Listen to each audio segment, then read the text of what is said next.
안녕하세요. 오늘은 1월 6일 연중 제5주일입니다. 하느님께서는 깨끗하지 못한 우리 입술과 강하지 못한 우리 손에 복음 전파의 사명을 맡기십니다. 하느님께서 우리 삶과 활동을 성령으로 이끄시어 사람들이 마음을 열고 주님의 말씀을 받아들여 그 말씀이 세상 곳곳에서 열매를 맺을 수 있도록 간구합시다.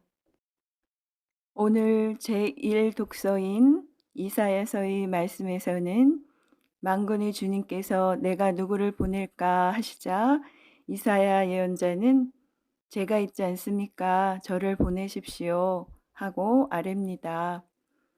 또 제2 독서인 코린토 일서 말씀에서 바오로 사도는 코린토인들에게 그가 이미 전한 복음을 상기시킵니다. 또 오늘 복음 말씀인 루카 복음 말씀에서 예수님께서는 시몬에게 이제부터 사람을 낚을 것이라고 이르십니다. 오늘 제1 독서는 이사야서의 말씀입니다. 우찌야 임금이 죽던 해에 나는 높이 솟아오른 어자에 앉아 계시는 주님을 배웠는데 그분의 옷자락이 성전을 가득 채우고 있었다. 그분 위로는 사람들이 있는데 저마다 날개를 6씩 가지고 있었다.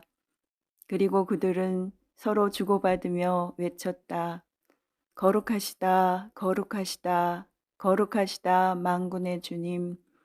온 땅에 그분의 영광이 가득하다.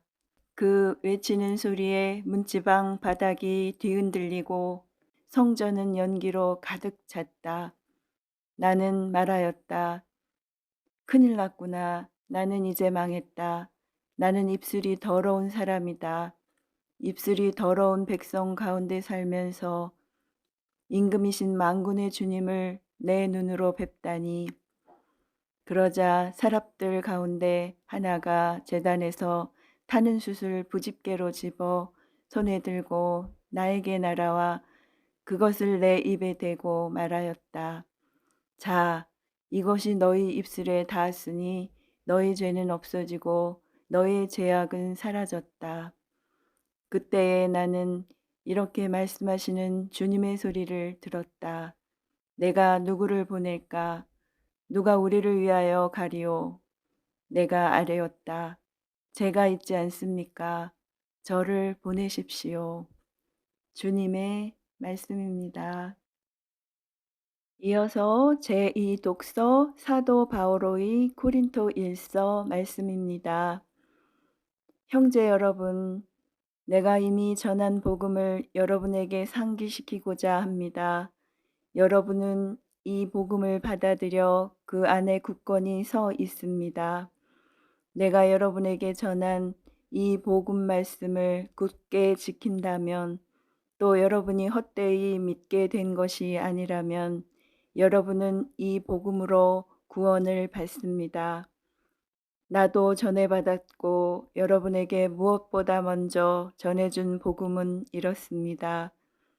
곧 그리스도께서는 성경 말씀대로 우리 죄 때문에 돌아가시고 묻히셨으며 성경 말씀대로 사흘날에 되살아나시어 케파에게 또 이어서 12 사도에게 나타나셨습니다. 그 다음에는 한 번에 500명이 넘는 형제들에게 나타나셨는데 그 가운데 더러는 이미 세상을 떠났지만 대부분은 아직도 살아 있습니다. 그 다음에는 야고보에게 또 이어서 다른 모든 사도에게 나타나셨습니다. 맨 마지막으로는 칠삭둥이 같은 나에게도 나타나셨습니다. 사실 나는 사도들 가운데 가장 보잘것없는 자로서 사도라고 불릴 자격조차 없는 몸입니다. 하느님의 교회를 박해하였기 때문입니다. 그러나 하느님의 은총으로 지금의 내가 되었습니다. 하느님께서 나에게 베푸신 은총은 헛되지 않았습니다. 나는 그들 가운데 누구보다도 애를 많이 썼습니다. 그러나 그것은 내가 아니라 나와 함께 있는 하느님의 은총이 한 것입니다. 그리하여 나나 그들이나 우리 모두 이렇게 선포하고 있으며 여러분도 이렇게 믿게 되었습니다.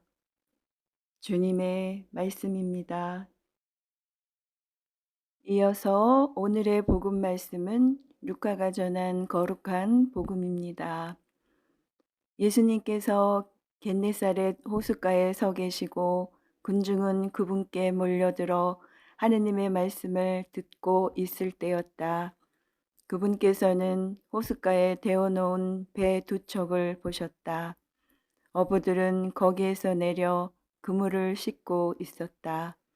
예수님께서는 그 두 배 가운데 시몬의 배에 오르시어 그에게 못에서 조금 저어 나가달라고 부탁하신 다음 그 배에 앉으시어 군중을 가르치셨다. 예수님께서 말씀을 마치시고 나서 시몬에게 이르셨다. 깊은 데로 저어 나가서 그물을 내려 고기를 잡아라. 시몬이 스승님, 저희가 밤새도록 애썼지만 한 마리도 잡지 못하였습니다. 그러나 스승님의 말씀대로 제가 그물을 내리겠습니다. 하고 대답하였다. 그렇게 하자 그들은 그물이 찢어질 만큼 매우 많은 물고기를 잡게 되었다. 그래서 다른 배에 있는 동료들에게 손짓하여 와서 도와달라고 하였다. 동료들이 와서 고기를 두 배에 가득 채우니 배가 가라앉을 지경이 되었다. 시몬 베드로가 그것을 보고 예수님의 무릎 앞에 엎드려 말하였다. 주님, 저에게서 떠나 주십시오. 저는 죄 많은 사람입니다. 사실 베드로도 그와 함께 있던 이들도 모두 자기들이 잡은 그 많은 고기를 보고 몹시 놀랐던 것이다. 시몬의 동업자인 제베데오의 두 아들 야고보와 요한도 그러하였다. 예수님께서 시몬에게 이르셨다. 두려워하지 마라. 이제부터 너는 사람을 낚을 것이다.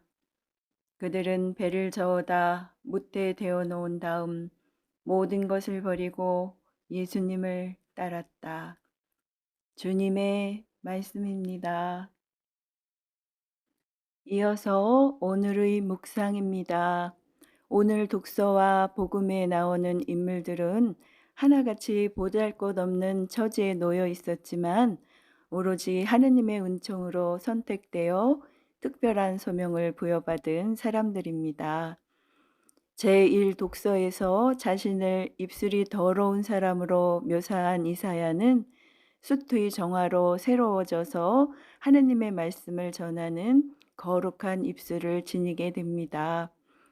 제2 독서에서 바오로는 과거에 교회를 박해하던 자신의 처지가 오로지 하느님의 은총으로 완전히 뒤바뀌어 이제는 당당히 복음을 전하는 사도가 되었음을 고백합니다. 또한 오늘 복음에서 어부였던 베드로는 예수님의 말씀대로 많은 물고기가 잡히는 놀라운 광경을 보고 두려운 나머지 그분께 제 많은 자신을 떠나 주십사 청하지만 예수님께서는 오히려 그를 사람 낚는 어부로 선택하십니다. 이렇게 주님께서는 사회에서 그다지 주목받지 못하였던 사람들, 별 볼 일 없던 사람들을 당신의 일꾼으로 선택하셨습니다. 그 이유는 명확합니다. 이들을 통하여 드러날 놀라운 업적이 오로지 하느님에게서 비롯된다는 사실을 강조하시려는 것입니다. 바오로 사도도 오늘 제2 독서에서 이 부분을 강조합니다. 그것은 내가 아니라 나와 함께 있는 하느님의 은총이 한 것이다. 이는 교회 공동체를 위하여 봉사하는 모든 구성원에게도 자주 찾아올 수 있는 유혹이 아닐까 싶습니다. 그러므로 스스로에게 늘 질문해 보아야 하겠습니다. 과연 나는 누구의 일을 하고 있으며 그 영광을 누구에게 돌리고 있는가?